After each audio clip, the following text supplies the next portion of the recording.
This is the Chapter 3 notes video for APBIO. Today we will be talking about the structure of water and hydrogen bonding. The polar covalent bonds in water molecules result in hydrogen bonding. And because of hydrogen bonding, we end up with the specific properties of water. In water, hydrogen bonds will form, break, and reform very frequently. There are four big properties of water that help make Earth suitable for living things. They are cohesion and adhesion, the ability to moderate temperature, expansion upon freezing, and the versatility as a solvent. Let's look at cohesion and adhesion first. So, hydrogen bonding causes water molecules to stay pretty close together, which makes water more structured than other liquids. Cohesion is when like molecules link together by hydrogen bonds. So, this contributes to the transport of water and nutrients against gravity in plants. So, water and other nutrients are absorbed by the roots, but they have to have a way to get to the leaves or the leaves of the plants. Adhesion occurs when we have the clinging of one substance to another. For example, water molecules will cling to the cell wall to help counter the downward pull of gravity.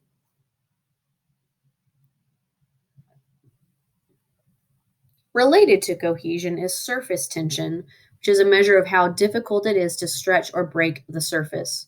Water has a high surface tension, which is why things like this raft spider are able to walk on the water. Other organisms can do this too, as I'm sure you have seen.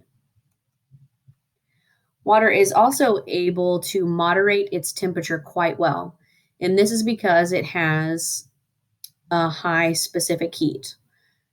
So, water absorbs heat from the air that is warmer and releases the stored heat that is cooler with only a slight change in its temperature. And that's because it has a very high specific heat. Specific heat is the amount of heat that must be absorbed or lost for 1 gram to change its temperature by 1 degree Celsius. This is also a result of hydrogen bonding. Water also has a high heat of vaporization, so how difficult it is to change from a liquid to a gas. And this is because the hydrogen bonds must be broken before the water molecules can form water vapor. Water is less dense as a solid than it is as a liquid, which is very rare in nature. So, what happens is water expands as it solidifies, and this is also because of hydrogen bonding. But you can see in this image here how structured the water molecules become with ice.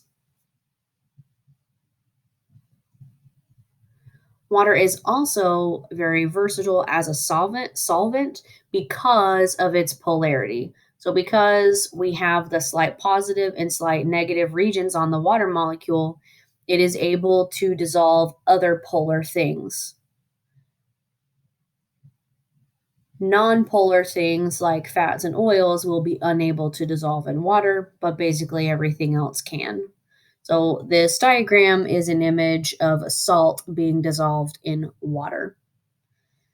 So what will happen is as the positive sodiums and negative chlorines start to dissociate, the water will form almost a little bubble around it.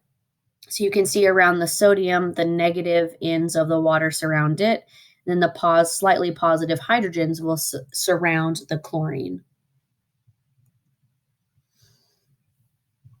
Next, we're going to move on to acids and bases very lightly.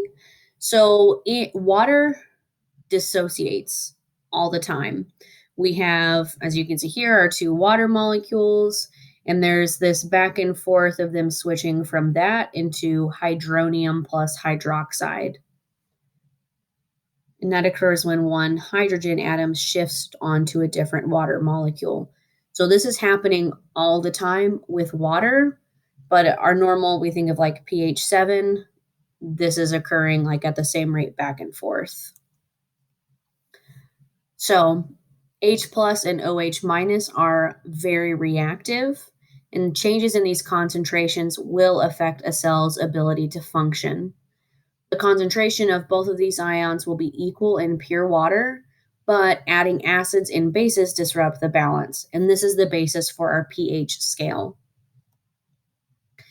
An acid is a substance that increases the concentration of the hydrogen ion, and a base is a substance that reduces the concentration of the hydrogen ion. There are 3 examples listed below.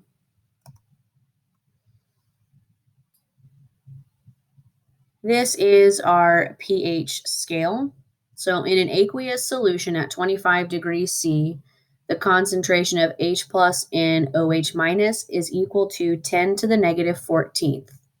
An increase in one means a decrease in other. For example, if we increase the H plus concentration, we will automatically be having a decrease in the OH concentration. We can calculate pH by taking the negative log of the H plus concentration. pH decreases as H plus increases. On the pH scale, 7 is neutral, below 7 is an acid, and above 7 is a base. Each pH unit represents a tenfold difference in ion concentration. The example pH scale that is seen on the right has some things that you might know. So the pH of battery acid is about 1.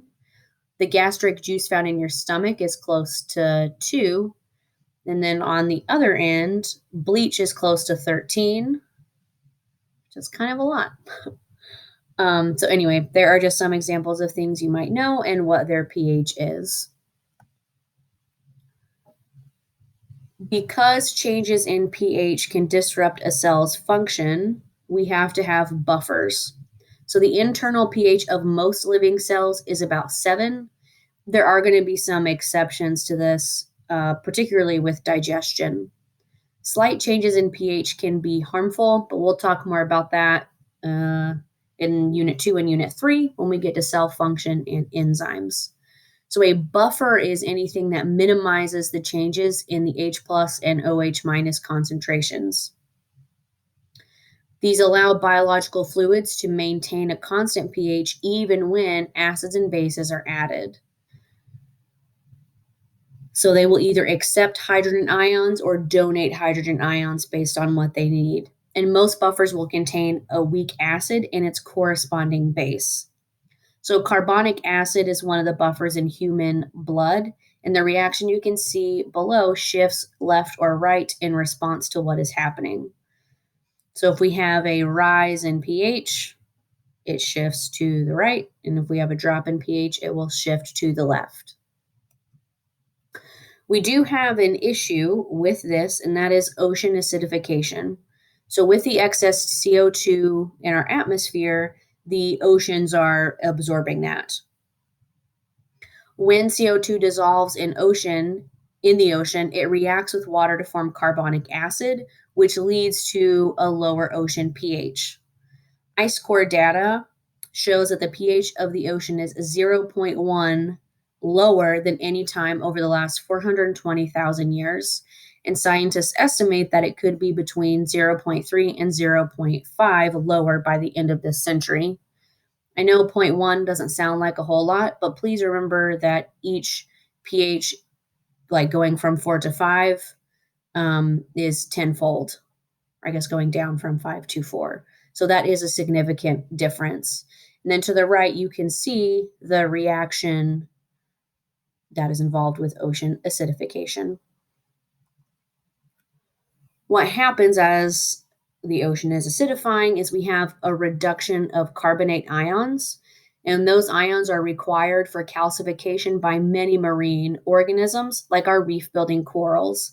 So in picture A, you can see what a normal reef should look like, and picture B is what is happening with ocean acidification.